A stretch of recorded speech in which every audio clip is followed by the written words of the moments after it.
माणसांचे सण या विषयावरती आपलं मत व्यक्त करण्यासाठी मी या ठिकाणी आलेलो आहोत। तर भारतामध्ये अनेक सण आहेत आणि त्याचप्रमाणे मानवाने सुद्धा सर्व जगामध्ये सणाला महत्त्व आहे। माणूस म्हणून जगण्यासाठी आणि त्याला आनंद, गाठीभेटी, मिष्टान्न, विचारांची देवाणघेवाण, त्याचप्रमाणे घरात सर्वांशी एक आनंदाचं वातावरण निर्माण होण्यासाठी सण हे अतिशय महत्त्वाचे आहेत आणि ती मानवाची, प्राण्यांची एक अत्यावश्यक अशी गरज आहे आणि म्हणून सण हे महत्त्वाचे आहेत, ते साजरे झाले पाहिजेत आणि ते सण योग्य पद्धतीने साजरे जर झाले तर त्या आनंदात आपण द्विगुणित आनंद होऊ शकतो आपण। आता या ठिकाणी मला सांगावंसं वाटतंय की भारतामध्ये अनेक सण आहेत आणि त्यानंतर एक बाबासाहेबांची मोठी धर्मक्रांती असेल, विचारांची क्रांती असेल ही झालेली आहे। आता त्या क्रांतीच्या बाकीच्या इतर मार्गात जाण्याऐवजी बाबासाहेबांनी 14 ऑक्टोबर 56 जो आम्हाला बौद्ध धर्माची दीक्षा दिली आणि भारतातली तमाम लोकांना हा बौद्ध धर्म त्यांनी स्वीकारला आणि त्याचप्रमाणे बाबासाहेबांनी त्यावेळी जाणीवपूर्वक 22 प्रतिज्ञा सुद्धा समाजाला दिल्या।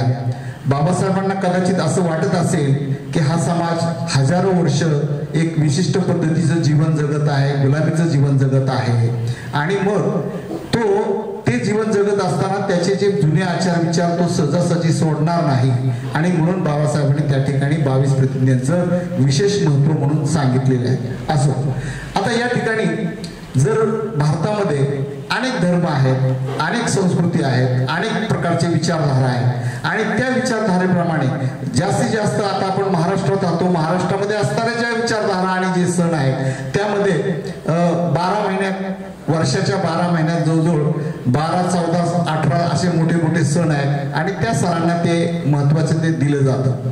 आता हे जे सण आहे तसं जर पाहिलं तर अनेक विचारवंतांनी सांगितलेलं आहे, अनेक पुस्तकातून त्याचा उल्लेख आलेला आहे। तर हे सण जे आहेत हे बौद्धांच्या काळामधीलच सण आहेत आणि ते सण त्याचं थोडंसं त्याला काही तिखटमीठ लावून त्याला थोडंसं कथा, चमत्कार अशा गोष्टी जोडून हे सणाचं विकृतीकरण म्हणजे बौद्धांच्या दृष्टीने ते विकृतीकरण झालेलं आहे आणि ते सण त्या ठिकाणी साजरे केले जातात। दुसऱ्या प्रकारचे काही सण असे आहेत की ते सण साधारणतः जुन्या काळातले जो आर्य अनार्य या ठिकाणी जो काही समजा वादविवाद झाला होता त्यावेळेला जे समजा या ठिकाणचे मूल निवासी महापुरुष होते, राजे होते, काही त्यांना छळ कपटाने त्यांचं खून करण्यात आला, त्यांचं राज्य नष्ट करण्यात आलं आणि तो दिवस त्यांचा विजय झाला आणि इथल्या मूल निवासियांचा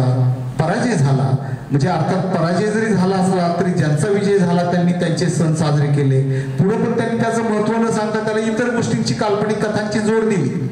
त्याच्यामुळं झालं काय, आजच्या ह्या समाजाला हे आपल्या पूर्वजांच्या वध खून केलेले सण आहेत का आपल्या ह्याचे उद्धाराचे सण आहेत हे गोष्टीची जाणीव राहिली नाही। काळ बराच मध्ये लोटलेला असल्यामुळं काय झालं तर ते सण आपण आपल्या आनंदाचे, उत्साहाचे म्हणून सण आपण साजरे करतो। तर या ठिकाणी एवढंच मला सांगता येईल की मग या ठिकाणी आपण काय केलं पाहिजे तर जे सण आपल्या अपमानाचे आहेत, ज्या ठिकाणी आपला गौरव संपवण्यात आलेला आहे अशा गोष्टींना आपण सण मानू नये। उदाहरणार्थ जर जसं पाहिलं तर एखादा आपल्या घरातील एखादी व्यक्ती जर एखादी सणाच्या दिवशी जर गेलेली असेल तर त्याचं आपल्याला कायम स्मरण राहतं आणि तो सण आपण साजरा करत नाही असं प्रत्येक ठिकाणी आपल्याला पाहायला मिळतं। त्याप्रमाणे हे जे सण आहेत हे सण साधारणतः आपल्या पराजयाचे आहेत, आपल्या अपमानाचे आहेत म्हणून असे सण साजरे करू नये। मग आपण काय करावं, सण तर आपल्याला हवेच आहेत कारण मानव जातीला सणांचं महत्त्व आहे। मग आपण काय केलं पाहिजे, आपल्याकडं जर समजा काही अशा गोष्टी आहेत साधारणतः 11 एप्रिलला साधारणतः महात्मा फुले यांची जयंती उत्सव येतो आणि 14 एप्रिलला डॉक्टर बाबासाहेब आंबेडकर यांची जयंती ती हे जे 2-3 दिवसाचा जो कालावधी आहे या ठिकाणी आपण हे सण म्हणून जर समजा जसं दिवाळीमध्ये 4 दिवस असतात सणाचे तसे हे 4 दिवस आपण दिवाळी का साजरी करू नये आणि ही जर दिवाळी साजरी केली तर निश्चितपणे आपल्यालाही म्हणजे त्या सणाचा आनंदही वाढवता येईल आणि तो सणही चांगल्या प्रकारे साजरा होईल. तर या ठिकाणी ह्यामध्ये एवढंच एक फक्त मला सांगावंच वाटतं की याच्यामध्ये सण असावा, परंतु दारू, नाच गाणं किंवा डीजे अशा ज्या गोष्टी योग्य नाहीत अशा गोष्टी नसाव्यात. तर मग काय असावं, या दिवशी भाषण असावं, या ठिकाणी कुठल्या बौद्धिक स्पर्धा असाव्यात आणि अशा स्पर्धेच्या माध्यमातून आणि चांगल्या आनंदाच्या वातावरणात हे सण साजरे झाले पाहिजेत. समाजाला सर्वांना काही ज्ञानाच्या गोष्टी मिळतील, सर्वांचं काही उद्बोधन होईल याचा आपण विचार केलेला पाहिजे. त्याच्यानंतर आपल्याला पुढे एक सण येतो तो 26 जून. 26 जून या दिवशी राजर्षी शाहू महाराज यांची जयंती आहे. स्वतः बाबासाहेबांनी एका ठिकाणी लिहून ठेवलेलं आहे की माझ्यापेक्षा छत्रपती शाहू महाराज जयंती तुम्ही दिवाळीसारखी साजरी करा. म्हणजे बाबासाहेबांना छत्रपती शाहूंचा जन्मदिवस हा फार मोठा आनंदोत्सव व्हावा असं वाटत होतं. आणि मग हे जर सत्य असेल तर आपण बाबासाहेबांचे अनुयायी म्हणून बाबासाहेबांचा हा संदेश का स्वीकारू नये. आपण 26 जून हा सुद्धा शाहू महाराज जयंती ही आनंदाने आणि उत्साहाने आपण साजरी केली पाहिजे आणि त्याला सण म्हणून आपण मान्यता दिली पाहिजे.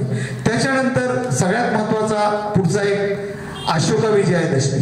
अशोका विजयादशमी हा जो सण आहे हा तसा पाहिला तर धम्मचक्र प्रवर्तन दिन म्हणून त्याला मान्यता आहे. साधारणतः पहिलं धम्मचक्र प्रवर्तन स्वतः बुद्धाने पंचवर्गीय भिक्खूंना हे सांगून संदेश देऊन की साजरे केलेले आहे. त्यानंतर मधल्या काळामध्ये जो समजा काही बौद्ध धर्माला ग्लानी आली त्यानंतर सम्राट अशोकाने हे बौद्ध धम्मचक्र प्रवर्तन हे सुरू केलं आणि ते अशोका विजयादशमीला केलं.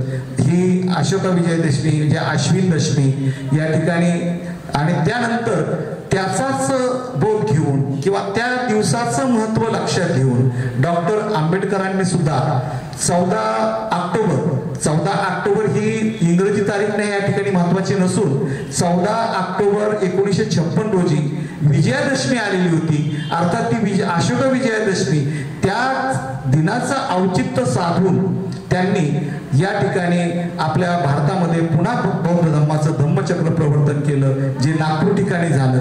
आणि म्हणून हा सण म्हणून सुद्धा आपण फार मोठा साजरा करायला हवा. त्याच्यानंतर त्याच्या पुढचा सण म्हटलं तर बुद्ध जयंती जी जी वैशाख पौर्णिमेला असते. आणि ह्या वैशाख पौर्णिमेला साधारणतः 3 जरी गोष्टी घडलेल्या असल्या तर त्यातल्या 2 गोष्टी महत्वाच्या आहेत. तर सिद्धार्थ गौतमाचा या ठिकाणी जन्म झालेला आहे जो इसवी पूर्व 563 मध्ये झाला. त्याचप्रमाणे इसवी पूर्ण 528 मध्ये सिद्धार्थ गौतमाचे भगवान गौतम बुद्ध झाले आणि त्या ठिकाणी भगवान तथागत गौतम बुद्ध हे इसवी पूर्व 528 मध्ये त्यांना ज्ञानाची प्राप्ती झाली आणि जगाला दुःखाचा मार्ग आणि दुःखातून मुक्ती करण्याचा मार्ग त्या ठिकाणी बुद्धांनी शोधून काढला. आणि त्याचप्रमाणे इसवी पूर्व 483 मध्ये भगवान गौतम बुद्धांचं महानिर्वाण झालं.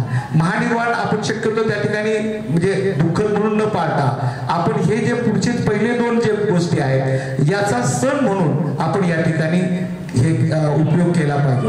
आणि हे सण साजरे करताना इतरांच्या प्रमाणे नाच गाण्यात दंग न होता चांगल्या प्रकारे गोडधोड करून घरातील सर्वांना लहान मुलांना त्या दिवशीची माहिती सांगून त्याचप्रमाणे आपल्या आजूबाजूचे इतर कोणीही लोक असतील त्यांनाही आपण काही मिष्टान्न देऊन मिठाई देऊन आपण चांगल्या प्रकारे बुद्धांचे विचार घेऊन बाबासाहेबांचे विचार घेऊन हे सण जर साजरे केले तर निश्चित बौद्धांचे सण हे एक आदर्श सण होतील आणि जगाला किंवा भारतातील इतर लोकांना सुद्धा त्याचं महत्व पटेल आणि निश्चितच हे बौद्धांचे सण आपण या ठिकाणी साजरे करावे अशी मी आपल्याला नम्र विनंती करतो. ठीक आहे, एवढं बोलून मी माझं हे मनोगत पूर्ण करतो. जय भीम, जय भारत. आपल्या समाज टीव्हीला सबस्क्राईब करा आणि बेल आयकॉन दाबा.